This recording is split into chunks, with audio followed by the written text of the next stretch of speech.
Peyğəmbər s.ə.v deyir, bu ümmətdə ən qorxduğum şeylərdən biri bəlağatı güclü olan adamlardır. Danışıq qabiliyyətləri yüksək olan adam. Bəzi adamlar batili elə bir bəlağatla danışır ki, haqqı danışanlardan daha gözəl görünür və daha çox etkiləyir. Böyük alimlərdən olan var. Məsələn, Muhammed ibn Salih el-Useymin. Muhammed ibn Salih el-Useymin rahiməhullah bu ümmətin 20-ci, 21-ci əsrin ən böyük alimlərindəndir. Bunu istəyən qəbul eləsin, istəyən qəbul eləməsin. Adım kimi bilərək deyirəm. Çünki bu alimin əsərləri, yer kürəsində qoyduğu təsirləri, izləri bu şeyləri bunu ispat eləyir. Onun kitabları, elmi, dərsləri bunu ispat eləyir.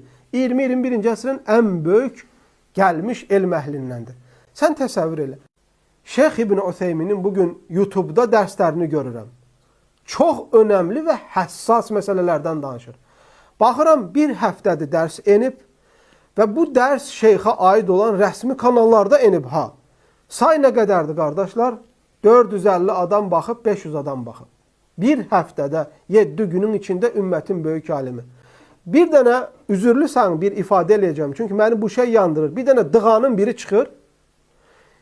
Google-dən dəlilləri oradan buradan yazıb, götürüb, papuqay əzbərləyən kimi bəzi şeyləri oturub gecə günü bir məsələni hazırlayıb güclə çıxıb danışanlar var. Qardaş, bir saatdır baxıram, dərs endirib. Baxıram 50 min, 60 min adam baxır. Bu qiyamətin əlamətlərindəndir. Böyük alimlərin olduğu yerdə, onların o mövzuda söhbətləri olduğu yerdə sən xırdalardan, balacalardan gedib elm alasan. Elhamdülillah. Elm aldığım sürəcə, qardaşlar, istərsən Gürcüstandan başlayaraq, Azərbaycandan başlayaraq, daha sonra uzun bir sürə getdim Mədinədə. Bu mənhəci ilk getdiyim gündən təqdim edirəm. Böyük alimlər olan yerdə asla bu profesordur, bu doktordur, bu şeyxdir, o odur, bu budur. Heç bir zaman vaxtımı zay eləməmişəm böyüklərə əlim çatan yerdə onların yanına getməkdə. Heç bir zaman.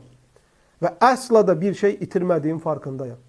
Sən bugün bir səviyyə çatarsansa, bir səviyyə, sən görürsən ki, Şeyx Albaninin, Şeyx İbn Bazın, Şeyx İbn Useyminin, sən bunların kitablarını oxuyub başa düşürsən, bunların dərslərindən faydalanabilirsən, bunların elmini 20 il, 30 il dizinin dibində oturmuş tələbələrlə irtibat qura bilirsən, bunlar olan yerdə sən gedib məchul, oradan buradan oxuyub gələn insanların yanında oturub onların kitabını oxumaqla vaxtın keçməyin bu doğru mənhəcə müxalifdir.